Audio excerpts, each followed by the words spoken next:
Andhra Samachar TV news channel కి స్వాగతం. కోనసీమ తిరుమల వాడపల్లి వెంకటేశ్వర స్వామి వార్షిక దివ్య కళ్యాణోత్సవాల్లో అంగరంగ వైభవంగా నిర్వహించనున్నట్లు కొత్తపేట ఎమ్మెల్యే బండారు సత్యానందరావు పేర్కొన్నారు. ఎమ్మెల్యే స్వామిని దర్శించుకుని ప్రత్యేక పూజలు నిర్వహించారు.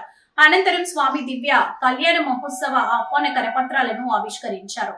అనంతరం జరిగిన ఉత్సవ కమిటీ సమీక్ష సమావేశంలో ఎమ్మెల్యే బండారు ఆలయ పాలక మండలి chairman Madhunuri Venkataraju, deputy commissioner Nallam Surya Chakradhar Rao, పాలక మండలి సభ్యులు, వివిధ శాఖల అధికారులతో కలిసి సమావేశంలో పాల్గొన్నారు. ఈ సందర్భంగా ఎమ్మెల్యే మీడియాతో మాట్లాడుతూ స్వామివారి కళ్యాణోత్సవములు ఈ నెల 28వ తేదీన సాయంత్రం 5 గంటలకు ధ్వజారోహణంతో ప్రారంభమవుతాయని తెలిపారు. ఏప్రిల్ 3వ తేదీ వరకు 7 రోజుల పాటు ఈ ఉత్సవాలు జరుగుతాయని వెల్లడించారు. భక్తుల సౌకర్యాలే ప్రథమ కర్తవ్యంగా ఏర్పాట్లు చేయనున్నట్లు తెలిపారు.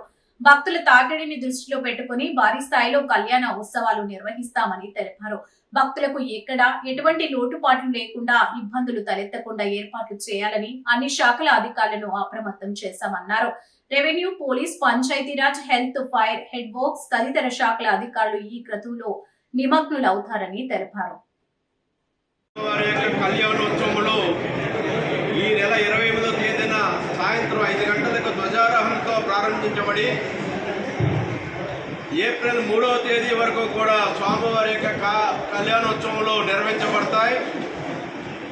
28వ తేదీన ధ్వజారోహణ, నిత్యబలిహరణ దర్శనములు, 29వ తేదీ ఏకాదశి ఆదివారం శ్రీ స్వామివారి యొక్క తీర్థం, రథోత్సవం మరియు కళ్యాణం, 30వ తేదీ ద్వాదశి సోమవారం శ్రీ స్వామివారి యొక్క కొండ వాహన మహోత్సవం, 31వ తేదీ త్రయోదశి మంగళవారం సదస్యం, ఏప్రిల్ 1వ తేదీ చతుర్దశి బుధవారం గోదావరి నదిలో తెప్పోత్సవం, ఏప్రిల్ 2వ తేదీ పౌర్ణమి గురువారం మహాపూర్ణావతి చక్రస్థానం, ఏప్రిల్ 3వ తేదీ పాడ్యమి శుక్రవారం శ్రీ స్వామివారి యొక్క శ్రీపుష్పయోగం.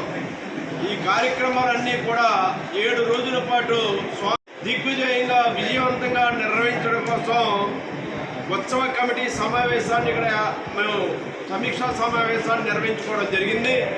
దీంట్లో దేవస్థానం చైర్మన్ గారు, పాలక మండలి సభ్యులు, డీసీ గారు, వివిధ శాఖల అధికారులు పాలు పంచుకుని ఏ విధంగా రేపు జరగబోయే కళ్యాణోత్సవం విజయవంతం చేయాలనే దాని మీద చర్చించడం జరిగింది.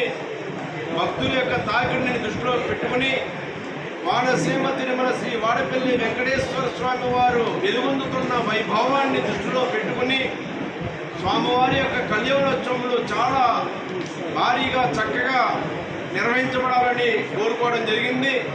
వివిధ శాఖల అధికారులు కూడా వారి బాధ్యతలు వారికి గుర్తిరిగి ఆ కార్యక్రమాల్లో నిమగ్నం అవుతామని, వారి బాధ్యతలు వారు నెరవేరుస్తామని కూడా తెలియజేయడం జరిగింది. ఎక్కడ ఏ లోటుపాట్లు లేకుండా, ఏ ఇబ్బందులు కలగకుండా భక్తుల యొక్క సౌకర్యాలే ప్రథమ కర్తవ్యంగా భావించి ఏర్పాటు చేయాలని అన్ని శాఖల అధికారులని కూడా అప్రమత్తం చేయడం జరిగింది. దానికి లోటు లేకుండా దేవస్థానం నుంచి కానీ, ప్రభుత్వం ద్వారా కానీ, రెవెన్యూ, పోలీస్, పంచాయతీరాజ్ అందరూ కూడా హెల్త్, ఫైర్, ఇరిగేషన్, నెట్వర్క్స్ వివిధ శాఖల అధికారులు కూడా వారి యొక్క కార్యక్రమాల్లో వారు నిమగ్నం అవుతారు. మరి భక్తులందరినీ కూడా స్వామివారి యొక్క కళ్యాణ మహోత్సవాలు తండోపతండోలుగా తరలి వచ్చి స్వామివారిని దర్శించి, కళ్ళారా దర్శించి ధరించమని ఈ సందర్భంగా కోరుకుంటూ ఉన్నాను. ఇప్పటికే ప్రతి శనివారం 7 వారాల వెంకన్న 7 శనివారములు, 7 ప్రదక్షిణలు, 7 జన్మల పుణ్యపరంగా స్వామి చరిత్ర ప్రపంచవ్యాప్తంగా జగద్విఖ్యాతం అవుతూ ఉంది.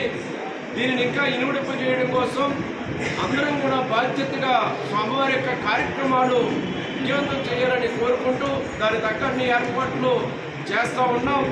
అందరూ కూడా ఇది మన స్వామివారు, మన వాడపల్లి, మన స్వామివారి కళ్యాణోత్సవాలని భావించి అందరూ కూడా ఈ కార్యక్రమంలో నిమగ్నై స్వామివారి కళ్యాణోత్సవం విజయవంతం చేయాలని సందర్భంగా కోరుకుంటూ ఉన్నాను.